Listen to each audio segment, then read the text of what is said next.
బాలరాముడు కొలువయ్యాక ఆదాయం బాగా పెరిగింది. వాటిపైనే కొందరు కేటుగాళ్ల కన్నుపడింది.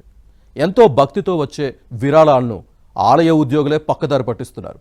కోట్లాది రూపాయలు మాయమవడంతో దర్యాప్తునకు ఆదేశించింది ఉత్తరప్రదేశ్ ప్రభుత్వం.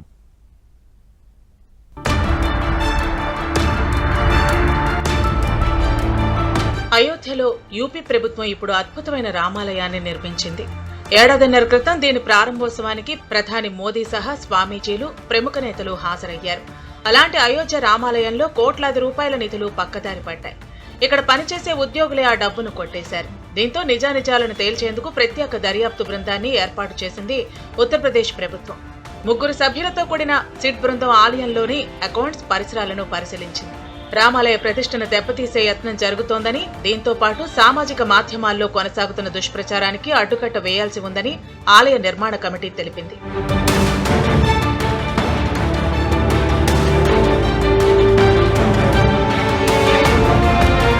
భక్తులు సమర్పించిన కోట్ల రూపాయల విరాళాలు దారి మళ్లాయంటూ స్థానిక బీజేపీ, సమాజ్వాదీ నేతలు ఆరోపించారు.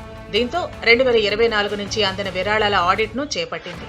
నిధుల దుర్వినియోగం జరిగిందని, దీని వెనక పెద్ద తలకాయలే ఉన్నాయంటున్నారు స్థానిక బీజేపీ నేతలు. ఈ క్రమంలోనే ఒక ఆలయ ఉద్యోగి నివాసంలో పోలీసులు సోదా చేయగా 12 లక్షల రూపాయలు దొరికాయి.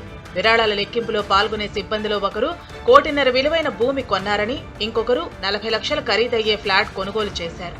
20,000 జీతం తీసుకునేవారు అంత ఖరీదైన ఆస్తులు ఎలా కొన్నారన్న ప్రశ్నలు తలెత్తుతున్నాయి.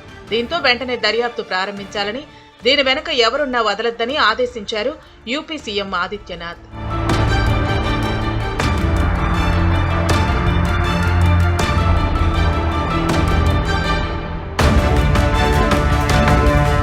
వస్తున్న విరాళాలకు, లెక్కిస్తున్న సొమ్ముకు పొంతన లేకుండా పోతోందన్నారు ఆడిట్ అధికారులు. ముందుగా హుండీలో సొమ్ములు పక్కదారి పడుతున్నాయని అనుమానం వ్యక్తం చేసిన అధికారిని సస్పెండ్ చేశారు. ఫిర్యాదు చేసిన అధికారిని ఎలా తప్పిస్తారంటూ భక్తులు మండిపడ్డారు.